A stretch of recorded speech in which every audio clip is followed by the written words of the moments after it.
오늘 이렇게 행복하고 즐거운 안식일 우리가 또 하나님의 말씀으로 큰 은혜와 또 교훈을 받는 시간을 갖도록 하겠습니다.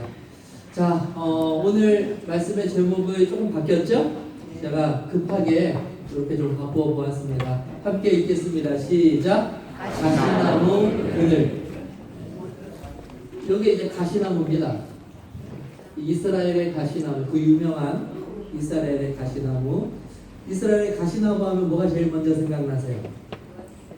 예? 면류관 무슨 면류관? 가시 면류관. 예수님의 머리에 씌웠던 그 가시 면류관이 바로 이 나무의 가시로 만들어진 관이었습니다. 자, 우리 지난 시간에 이 아비멜렉이라고 하는 아주 이 못된 한 사람의 이야기를 살펴보았습니다. 기억나십니까? 기드온의 첩의 아들이었던 아비멜렉이 기드온이 죽자 자신이 무엇이 되기를 원한 야욕을 품었어요? 스스로 왕이 되고 싶어하는 야욕을 품었습니다. 이게 중요한 포인트가 이겁니다. 누가 시켜서 왕이 된 것이 아니라 어떻게 왕이 됐다고요? 네, 스스로 왕이 되고 싶어 하였어요. 우리는 그것을 교만이라고 그 죄의 이유를 살펴보았습니다. 그런데 스스로 되려고 하다 보니까 너무나 많은 제약들이 있는 거예요. 근데 이제 그것들을 하나하나 제거하면서 왕이 되었는데 그 과정 속에서 큰 악행을 행하죠. 그 악행이 무엇이었습니까? 기드온에게는 몇 명의 아들이 있었어요? 70명의 아들이 있었는데 그 70명이 다 자기의 숙적인 거예요. 네. 그래서 그 70명을 하루아침에 그의 형제들을 하루아침에 세겜 사람들과 결탁하여서 70명을 다 살해하게 됩니다. 정말 무시무시하고 끔찍한 일을 저지른 악인 중에 악인입니다. 다 뭐가 되려고 했다고요? 왕이 되고 싶어서 저지른 일이에요. 근데 참 다행스럽게도 그 70명의 아들이 모두가 몰살당하지 않고 하나님의 은혜로 한 아들이 정말 기적적으로 살아남게 되었습니다. 그 이야기를 우리가 지난 시간 마지막에 살펴본 것입니다. 읽겠습니다. 시작! 오브라에 있는 그의 아버지의 집으로 가서 여룹바알의 아들 곧 자기 형제 70명을 한 바위에서 죽였으되 다만 여룹바알의 막내 아들 요담은 스스로 숨었는데 살아납니다. 사실 요담은 영문도 모르고 갑자기 이 아비멜렉이 쳐들어와서 형제들을 무자비하게 잡아다가 그것도 공개 처형하는 모습을 보고 혼배백산에서 우선 숨었습니다. 그러나 숨었을 때에도 왜 지금 아비멜렉이 이런 끔찍한 짓을 저지르는지 도통 감을 잡을 수 없었을 것입니다. 다행히 이제 이 요담은 그의 생명을 건지게 되었고 아비멜렉이 찾을 수 없는 곳으로 이제 그곳에서 숨어 있었습니다. 아시다시피 아비멜렉이 왜 이 일을 했냐면 스스로 왕이 되기 위해서였죠. 그래서 69명의 아들을 그가 다 살해한 이후에 드디어 그의 본심을 드러냅니다. 6절입니다. 함께 읽겠습니다. 시작! 세겜의 모든 사람과 밀로 모든 족속이 모여서 세겜에 있는 산들이나무 기둥 옆에서 아비멜렉을 왕으로 삼았습니다. 이 정말 끔찍한 일이 드디어 벌어진 것이에요. 이스라엘과 그리고 세겜과 이스라엘 모든 사람들이 아비멜렉이 한 것을 보고 누군가는 아비멜렉을 통하여 뭔가 떨어질 콩고물이 있을 것이라고 생각해서 아비멜렉을 왕으로 만들었고, 또 누군가는 너무나 잔인하게 형제들을 살해하는 아비멜렉의 모습을 보고 두려워서 너무나 두려운 나머지 아비멜렉을 왕으로 삼는 일에 동의하였다고 하는 것입니다. 어디에서 왕이 됐어요? 어디에서요? 세겜에서. 세겜에 있는 어디에서요? 제가 이번에 사사기를 연구하면서 정말 너무나 깜짝 놀랐던 것 중에 하나가 무엇이냐면 이것이 그냥 보통 기록이 아니라는 것입니다. 이 아비멜렉은요, 제가 직접 만나보지는 못했지만 제가 이 모든 기사를 통해서 아비멜렉을 유추한 결과 아주 지능적인 지능범입니다. 단순히 폭력성만 가지고 있었던 그런 이 폭력배가 아니라 머리도 굉장히 좋았던 사람이에요. 이 좋은 머리를 뭐 했었으면? 아니, 정말 이 좋은 머리를 다른 사람의 유익과 하나님께서 계획해 주신 어떤 본분에 입각해서 했었다면 정말 큰 일을 이루었을 사람인데, 그는 이 좋은 머리를 기가 막히게 나쁜 일에 씁니다. 왜 좋은 사람, 머리가 좋다고 이야기하냐면, 왕이 되기 위해서 누구에게 찾아갔어요? 누구에게 찾아갔어요? 세겜 사람들에게 찾아갔죠? 그건 제가 왜 세겜 사람들에게 찾아갔는지 말씀을 드렸어요. 세겜 사람들은 그의 외가댁이기도 하지만 세겜 사람들은 당시에 누구에게도 불만이 많았어요? 기드온과 이 기드온 가문에 불만이 많았던 사람이에요. 그러니 아비멜렉이 세겜 사람들은 자기를 꼭 도와줄 거라고 확신을 하고 세겜에 간 것이죠. 그리고 나서 이제 왕이 돼야 되는데, 왕은 어떻게 되냐면, 사실 이스라엘에서의 왕은요, 여러분들이 알고 있는 이스라엘의 첫 번째 왕은 누굽니까? 이스라엘의 첫 번째 왕이 누구예요? 1대 왕 사울이죠. 사울이 왕이 될 때에 나는 왕이 되고 싶어 하면서 스스로 왕이 되었습니까? 누가 뽑았어요? 누가? 아니, 사무엘이 뽑았습니까? 누가 뽑았어요? 이 백성이 뽑았어요? 이 말씀 잘 하셔야 돼요. 사울이 왕이 될 때 사울을 왕으로 뽑은 그 분이 누구시냐면 하나님이셔요.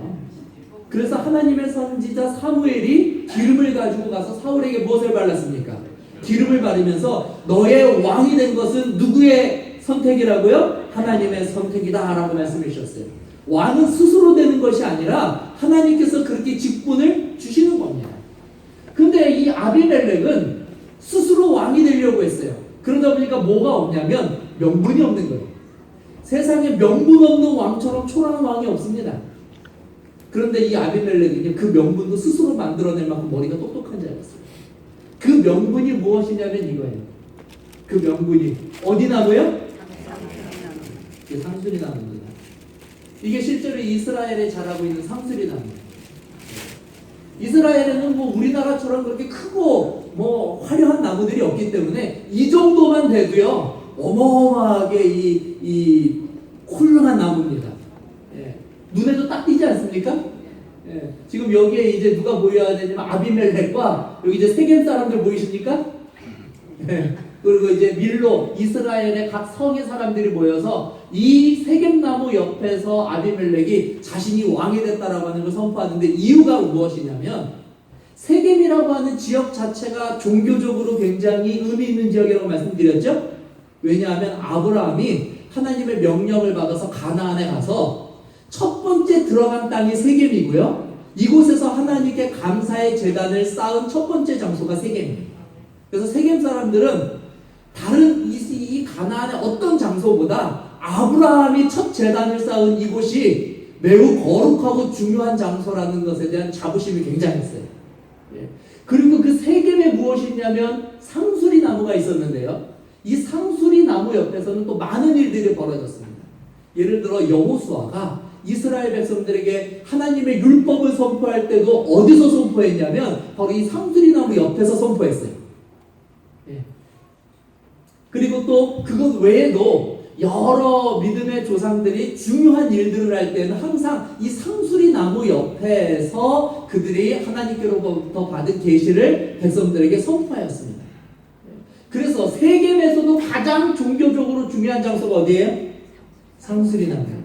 상수리 나무는 하나님으로부터 무엇인가 명령이 선포되는 장소였기 때문에 다른 곳이 아닌 아비멜렉이 어디를 선택한 거예요? 마치 자신이 왕이 되는 것이 누구의 명령인 것처럼, 하나님의 명령인 것처럼 위장할 수 있고 사람들에게 거짓으로 말할 수 있는 최고의 장소가 어디였냐면 바로 상수리 나무였어요. 그래서 이 아비멜렉이 얼마나 머리가 똑똑한지 사람들을 모아서 상수리 나무 옆에 딱 서가지고 이제부터 내가 왕이 되는데 자꾸 힐끔힐끔 어디를 쳐다봐요? 어디를 쳐다봐요? 나의 지금 왕이 되는 것은 스스로 되는 것이 아니라 누가 인정한 것이다? 하나님이 인정한 것이다라고 하는 것을 그가 거짓으로 사람들에게 그것을 믿게끔 하기 위해서 선택한 장소가 바로 이 어디라고요? 상수리 나무였다고 하는 사실입니다. 자, 그러니까 여러분들 제가 아비멜렉을 생각할 때 막 소름이 끼쳤던 것이 왜 끼쳤는지 아시겠죠? 성경에 나와 있는 이 내용들 하나하나가 사실은 동화나 소설 속에 나오는 지어낸 이야기가 될 수 없는 것이 왜 그러냐면은 이렇게 현실적이고 매우 구체적인 내용들이 바로 성경 속에 이렇게 나와 있기 때문에 그렇습니다. 행동 하나하나가 바로 이런 것들을 우리에게 보여주고 있는 것이죠. 자, 그래서 아비멜렉이 드디어 왕이 되었다고 하는 사실을 이제 알게 되었습니다. 누가 알게 되었냐면 도망가서 숨었던 요담이 알게 된 거예요. 요담은 숨어서 사실 바깥 소식을 잘 못 듣는데 사람들이 그에게 알려주었어요. 읽겠습니다. 시작. 사람들이 요담에게 그 일을 알게 돼. 무슨 일이에요? 아비멜렉이 왜 형제들 69명을 죽였는지 드디어 그 이유를 알게 됐습니다. 그가 상수리 나무 아래에서 마치 하나님이 그에게 왕권을 준 것처럼 행세하면서 오늘 이스라엘의 왕이 되었습니다. 요담이 그것을 알고 정말 어이도 없고 황당하고 분하기도 한 것이에요. 그래서 숨어있던 요담이 이거 참아서는 안 되겠다고 생각했는지 요담이 나타납니다. 어디로 나타났어요? 요담이 세겜에 있는 그리심산 꼭대기로 올라간 거예요. 그래서 무엇을 하는지 한번 보겠습니다. 그리심산 꼭대기로 가서 서서 시작. 그의 목소리를 높여 그들에게 외쳐 이르되 세겜 사람들아 내 말을 들어라. 그리하여야 하나님이 너희 말을 들으시리라. 요담이 얼마나 지금 마음에 이 분노와 그리고 슬픔이 가득 찼는지 느껴지십니까? 네. 자주 나오네요, 이 사진이. 여기가 어디가 그림신산입니까? 여러분들 보실 때 왼쪽 산이 이 그림신산이에요. 여기는 무슨 산이에요? 에발산. 저주산 맞아요. 여기는 축복의 산. 그런데 지금 요담이 아비멜렉이 왕이 됐다고 하는 소식을 듣고 분노하여서 그리신산 축복의 산에 올랐어요.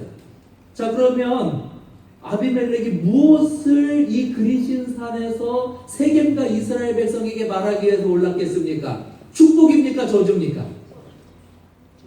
어느 산에 올랐다고요?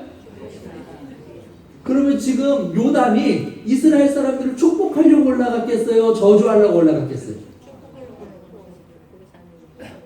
조금만 좀 생각해 보세요. 지금 내가 요담이 됐다고 한번 생각해 보세요. 지금 여기 왜 올라갔을까요? 사실 요담은 자신의 형제 69명이 그렇게 처참하게 살해되고 그 처참하고 그 악한 계획에 동참한 세겜과 이스라엘 모든 사람들에 대한 분노로 어디에 올라냐면 그리심산에 올랐어요. 그리고 여기서 무엇을 선포했냐면 저주를 선포했어요. 이게 성경에 나와 있는 참 재미있는 장면입니다. 저주를 선포하기 어느 산에 올랐다고요? 그리심산에 올랐어요. 이제 이것은 여러분들이 한번 묵상해 보시기 바랍니다. 왜 하필 요담이 저주의 산 에발산에 올라가지 않고 그리심산에 올라가서 저주를 하였을까? 거기에는 분명 요담의 마음을 담은 아주 중요한 영적인 진리가 들어있습니다. 궁금하시면 예언의 신을 한번 좀 읽어보게 되시기 바랍니다. 자, 어쨌든 요담이 이곳에 올라갔어요. 그래서 이제 저주를 선포합니다. 자, 그 저주가 무엇이냐면 바로 이것입니다. 읽겠습니다. 시작. 하루는 나무들이 나가서 기름을 부어 자신들 위에 왕으로 삼으려 하여 감람나무에게 이르되 너는 우리 위에 왕이 되라 하매 감람나무가 그들에게 이르되 내게 있는 나의 기름은 하나님과 사람을 영화롭게 하나니 내가 어찌 그것을 버리고 가서 나무들 위에 우쭐대리요 한지라. 나무들이 또 무화과 나무에게 이르되 너는 와서 우리 위에 왕이 되라 하매 무화과 나무가 그들에게 이르되 나의 강덕과 나의 아름다운 열매를 내가 어찌 버리고 가서 나무들 위에 우쭐대리요 한지라. 요담이 아주 기가 막힌 이야기를 이야기하는 거예요. 나무들이 또 누구에게 갔어요? 포도나무에게 이르되 너는 와서 우리 위에 왕이 되라 하매 포도나무가 그들에게 이르되 하나님과 사람을 기쁘게 하는 내 포도주를 내가 어찌 버리고 가서 나무들 위에 우쭐대리려 한지라. 이 모든 나무가 누구에게 갔어요? 가시나무에게 가서 말했습니다. 너는 와서 우리 위에 왕이 되라 하매. 함께 읽겠습니다. 시작. 가시나무가 나무들에게 이르되 만일 너희가 참으로 내게 기름을 부어 너희 위에 왕으로 삼겠거든 와서 내 그늘에 피하라. 그리하지 아니하면 불이 가시나무에서 나와서 레바논의 백향목을 지금 이 요셉이 말이죠. 축복의 산 그리신산에 올라서 이스라엘 백성아 들어라 하고 외치는데 한 우화를 이야기하는 거예요. 나무들이 어느 날 모여서 자신들의 왕을 뽑기로 한 것입니다. 그래서 첫 번째 어떤 나무에게 갔다고요? 감람나무에게 갔어요. 감람나무는요, 이스라엘에서 가장 비싸고 가치 있는 나무 첫 번째 1순위가 뭐냐면 감람나무예요. 감람나무는 무엇을 줍니까? 올리브유를 줘요.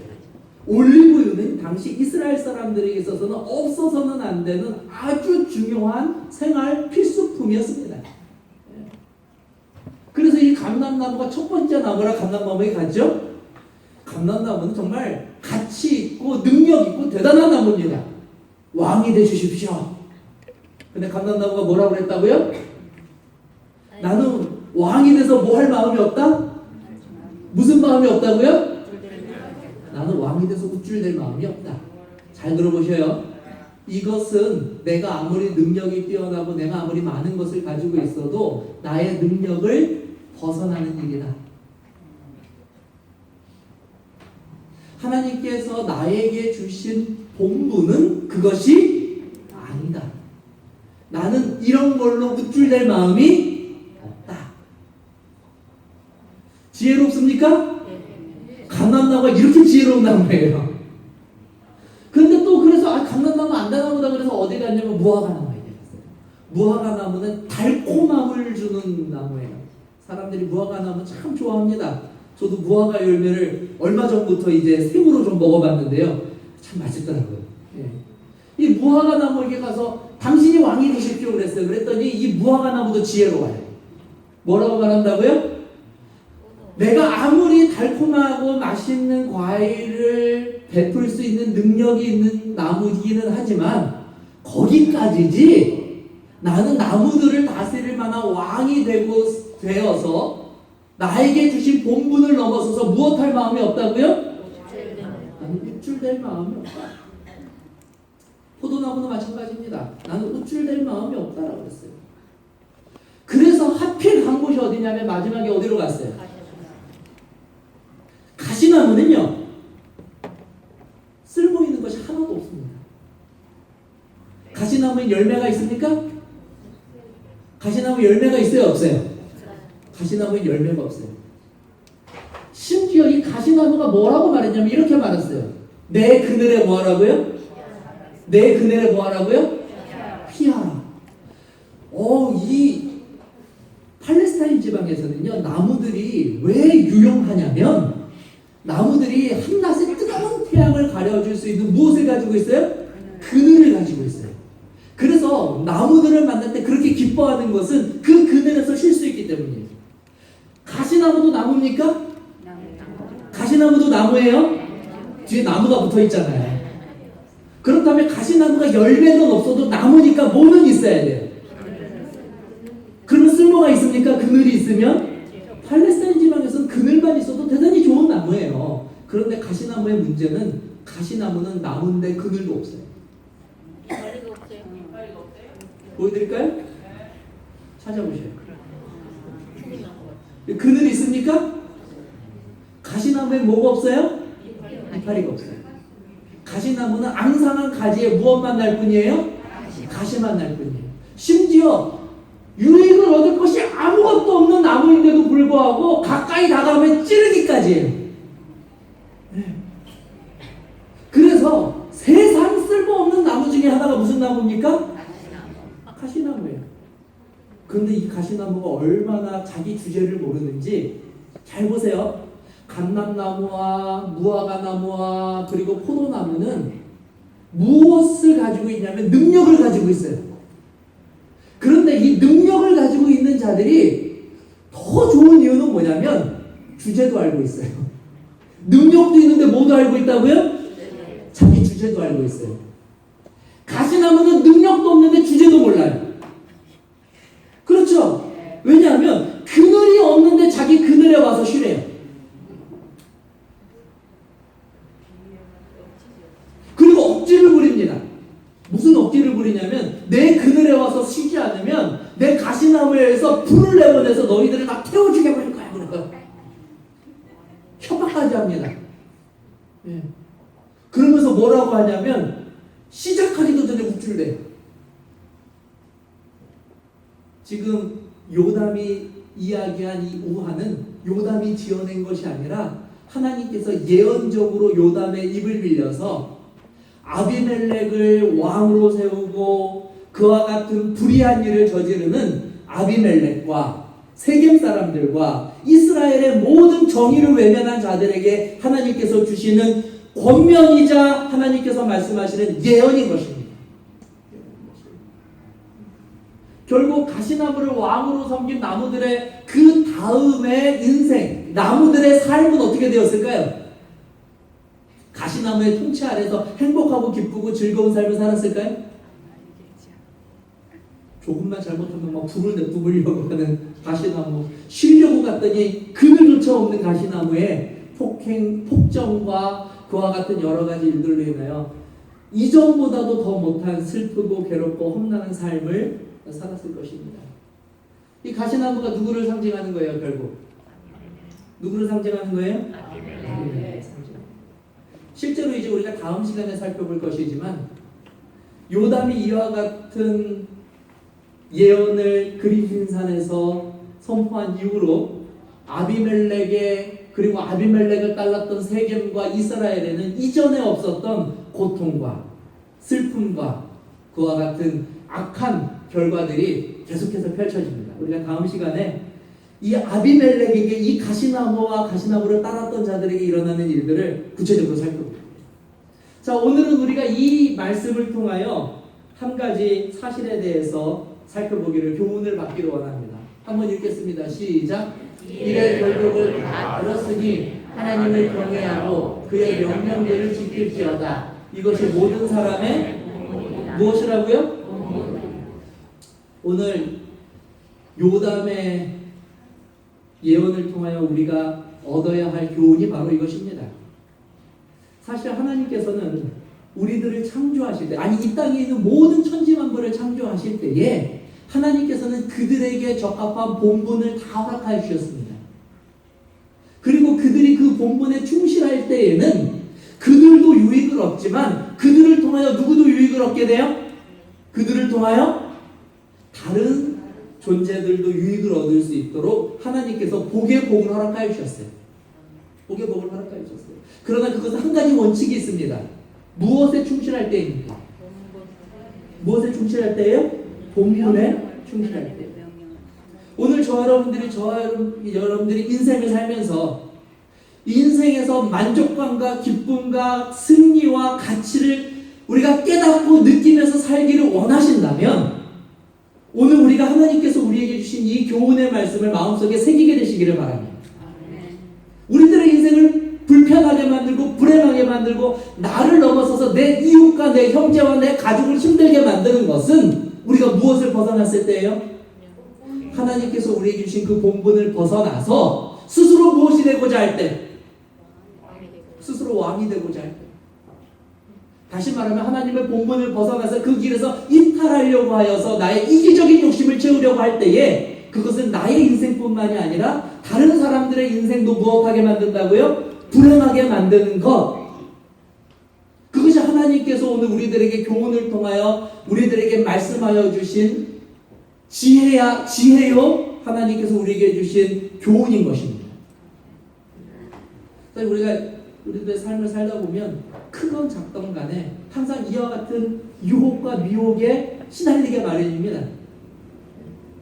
자신의 이기적인 욕심을 채우기 위해서 다른 사람을 짓밟고 손해보게 하고 다른 사람들을 아프게 하는 그 일들을 주저없이 하게 만드는 그 일들을 마귀가 내 안에서 무엇하게 한다고요? 여전히 일으키게 한다는 것입니다. 그럴 때 오늘 저와 여러분들은 하나님께서 나에게 주신 본분이 무엇인지를 다시 한번 기억하고 생각하고 원래 우리의 본분의 자리로 돌아갈 수 있는 믿음을 활용할 수 있게 되기를 바랍니다. 자, 여기에 분명히 나왔죠? 하나님이 저와 여러분들이 이 땅에 창조하신 그 이유와 목적이 여기 분명히 나왔습니다. 그 이유와 목적이 무엇입니까? 읽겠습니다. 시작. 하나님을 경외하고 그의 명령을 지키는 거예요. 이러면 저와 여러분들도 무엇하고요?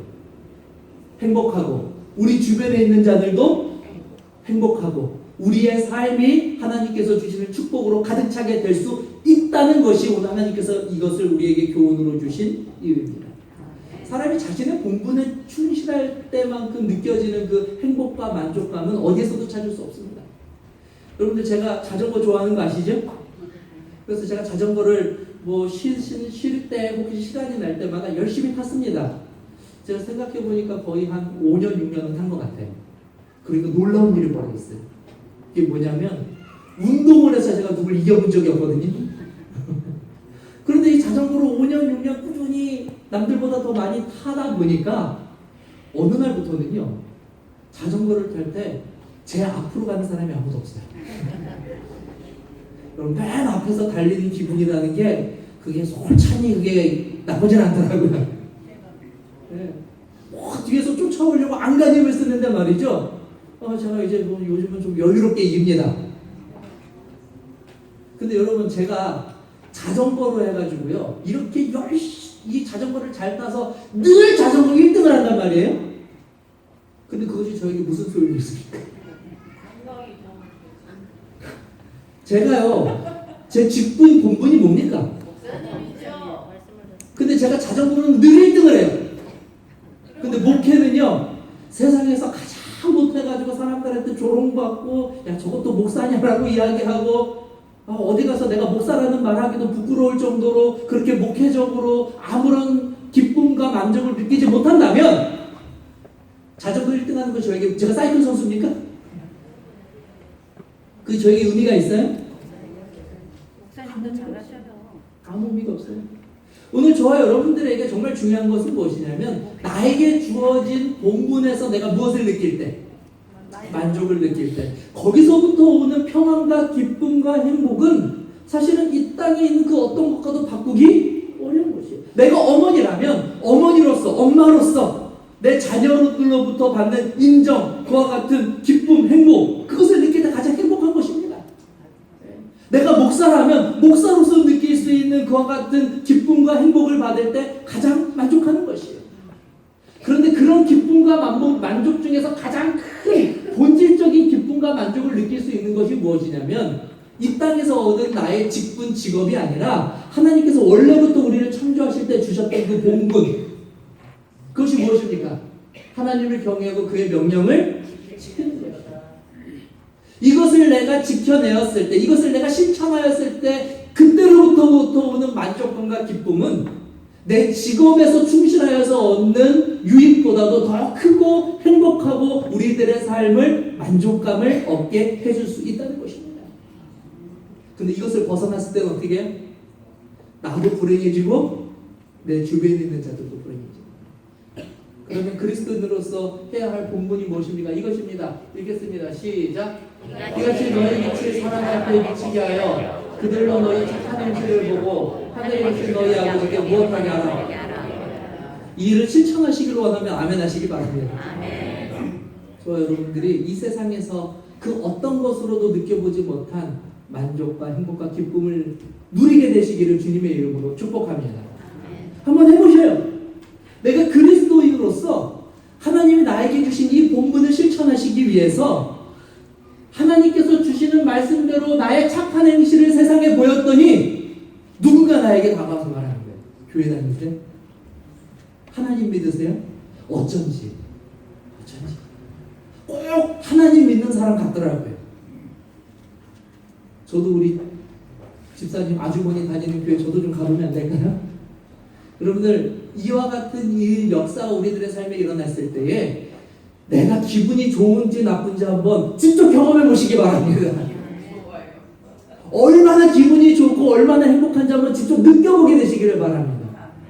내가 왜 이것의 기쁨과 행복을 느끼는지 그 원인을 성경을 통하여 발견해 보시기 바랍니다. 아비멜렉은요, 하나님께서 주신, 그에게 특별히 주신 그 뛰어난 지능, 그가 가지고 있는 그 놀라운 친화력, 이 모든 것들을 무엇을 위하여 사용하냐면 자신의 본분을 벗어나는 일에 사용했어요. 그래서 그의 끝이 어떻게 되었습니까? 그가 계획한 대로 정말 만족감을 얻고 행복한 인생으로 그의 인생이 마무리되었습니까? 다음 시간에 우리가 좀 더 구체적으로 그것에 대해서는 살펴볼 것입니다. 사랑하는 성도 여러분, 오늘 하나님의 말씀은 사실 범죄함으로 인하여 자신의 자리를 떠나버린 우리 모두에게 하시는 하나님께서 주시는 권면인 것입니다. 오늘 우리는 우리의 자리로 다시 찾아가야 합니다. 왜냐하면 그것이 내가 행복하고 그리고 나를 통하여 모든 사람들이 복을 받는 그와 같은 기쁨의 방법이고 그와 같은 기쁨의 길이기 때문에 그렇습니다. 오늘 이 일들을 실천하심으로 저 여러분들이 인생에서 가장 큰 만족과 행복을 느끼게 되시기를 바라며 말씀을 마치도록 하겠습니다.